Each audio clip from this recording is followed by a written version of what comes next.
عزاداروں، مسلم کے دو کمسن لال زندان میں قید کیے گئے۔ تاریخ بتلاتی ہے ایک کا نام محمد، دوسرے کا نام ابراہیم۔ دونوں شہزادے کمسن ہیں۔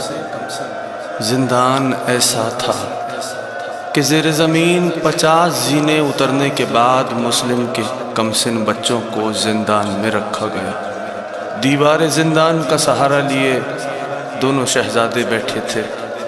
چھوٹے شہزادے نے بڑے بھائی سے کہا، بھیا آج جب زندان بان آئے گا تو ہم اس سے سوال کریں گے، لیکن عزاداروں یاد رکھنا اس بات کو کہ مسلم کے دونوں کمسن بچوں کو ہر روز کھانے میں کیا دیا جاتا تھا؟ ایک گرم پیالہ پانی کا اور ایک سوکھی روٹی دی جاتی تھی۔ زندان بان آیا۔ چھوٹے شہزادے نے سوال کیا، اے زندان بان، کیا تو محمد مصطفیٰ کو پہچانتا ہے؟ محمد کا نام آیا۔ زندان بان کہنے لگا، ہاں کیوں نہ پہچانوں گا، یہ ہمارے نبی ہیں۔ ایک شہزادے نے دوسرے کو دیکھا، کہا اچھا تو جب محمد کو جانتا ہے تو محمد کے بھائی علی کو بھی پہچانتا ہوگا۔ کہا کیوں نہ پہچانوں گا، یہ مولا ہیں، محمد کے بھائی ہیں۔ عزاداروں، بچوں نے یہ جملہ سنا۔ ایک مرتبہ کہا، اچھا زندان بان، جب تو علی کو بھی جانتا ہے تو ہمیں اتنا بتا، علی کے بھائی عقیل کو پہچانتا ہے؟ کہا ہاں بالکل پہچانتا ہوں۔ ایک شہزادے نے دوسرے کو دیکھا، کہا اچھا اتنا بتا، جب عقیل کو جانتا ہے تو یقیناً عقیل کے بیٹے مسلم کو بھی پہچانتا ہوگا۔ مسلم کا نام آیا۔ عزاداروں، اس نے کہا ہاں وہ حسین ابن علی کے سفیر تھے۔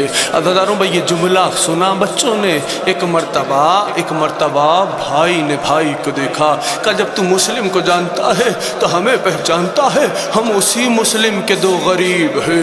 عزاداروں، زندان بان کا ہاتھ کانپنے لگا، کہنے لگا شہزادوں مجھے معاف کر دینا، اپنے جد سے میری شکایت نہ کرنا۔ عزاداروں، اس زندان بان نے زندان کا دروازہ کھولا، کہا رات جب ہو جائے گی تو رات کی تاریکی میں تم یہاں سے نکل جانا۔ عزاداروں، دونوں شہزادے وہاں سے چلے ہیں۔ اب سوچو کوفے کی تنگ گلیاں ہیں۔ عزاداروں، مسلم کے دو کمسن بچے ہیں، کوفے کی تنگ گلیوں میں جاتے جا رہے ہیں۔ دریا کے کنارے درخت کا سہارا لیے دونوں شہزادے بیٹھے تھے۔ ایک مومنہ عورت کا گزر ہوا، اس نے دیکھا کہ دو چاند کے ٹکڑے زمین پہ اتر آئے۔ فوراً سے گئی، بچوں کو سینے سے لگایا، اے بچوں تم کون ہو؟ کہا ہم مدینہ کے رہنے والے ہیں، ہم پہ اتنا احسان کر دو کہ ہمیں مدینہ کی طرف بھیج دو، ہمیں مدینہ کی طرف روانہ کر دو۔ عزاداروں، ان بچوں نے اس مومنہ سے تعارف کرایا کہ ہم مسلم کے بیٹے ہیں۔ وہ مومنہ علی کی چاہنے والی تھی۔ شہزادوں کو سینے سے لگایا، اپنے گھر میں لائی اور کہا کہ تم یہاں اس حجرے میں خاموش رہنا۔ تاریخ کہتی ہے اس کا شوہر یا اس کا بیٹا دونوں بے دین تھے، یا شوہر لکھا تاریخ نے یا بیٹا لکھا۔ اس مومنہ عورت نے کہا، اے بچوں جب تک وہ گھر میں رہے تو کوئی آواز نہیں آنی چاہیے۔ دونوں شہزادے موجود تھے۔ عزاداروں، ایک حجرے کے اندر خاموش تھے، تھکے ہوئے تھے کوفے کی تنگلیوں میں۔ سوچو کمسن شہزادے ہیں مسلم کے، ایک کا سن 7 برس ہے، ایک کا سن 9 برس ہے۔ کیفیت کیا ہوگی ان بچوں کی؟ کوفے کی تنگلیاں، نہ بابا ساتھ ہے نہ ماں ساتھ ہے۔ عزاداروں، دونوں کی آنکھ لگی۔ اچانک سے ایک ساتھ دونوں شہزادوں کی آنکھیں کھلی، دونوں ایک دوسرے کے گلے لگے اور بیک زبان ہو کے ایک دوسرے کو بتایا۔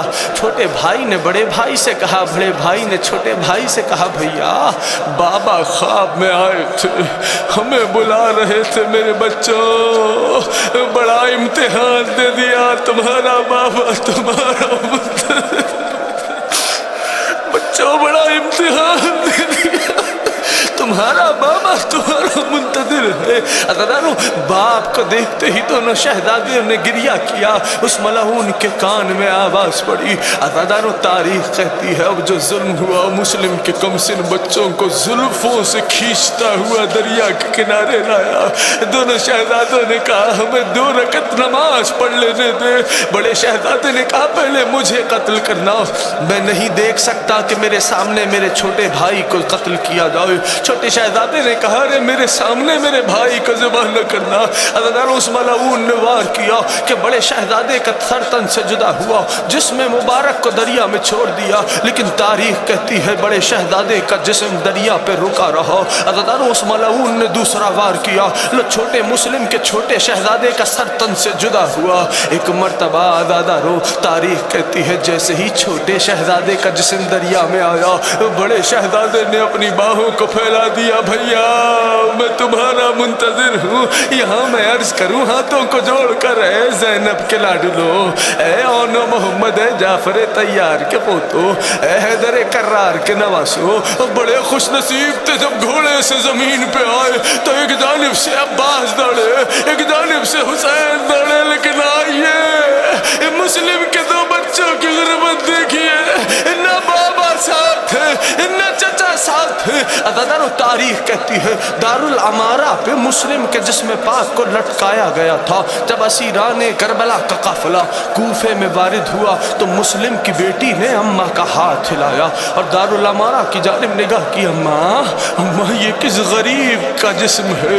شہزادی نے نگاہ اٹھائی، ایک مرتبہ اس جسم کو پہچان کے بی بی نے ایک جملہ کہا، مسلم میں جان گئی یہ تو ہے، مسلم اتنا بتا میرے دو بچے جو تیرے ساتھ گئے تھے وہ کہاں رہ گئے؟ کوفے میں گر گئے ہیں مسلم کے شاہزادے، کوفے میں گر گئے ہیں مسلم کے شاہزادے۔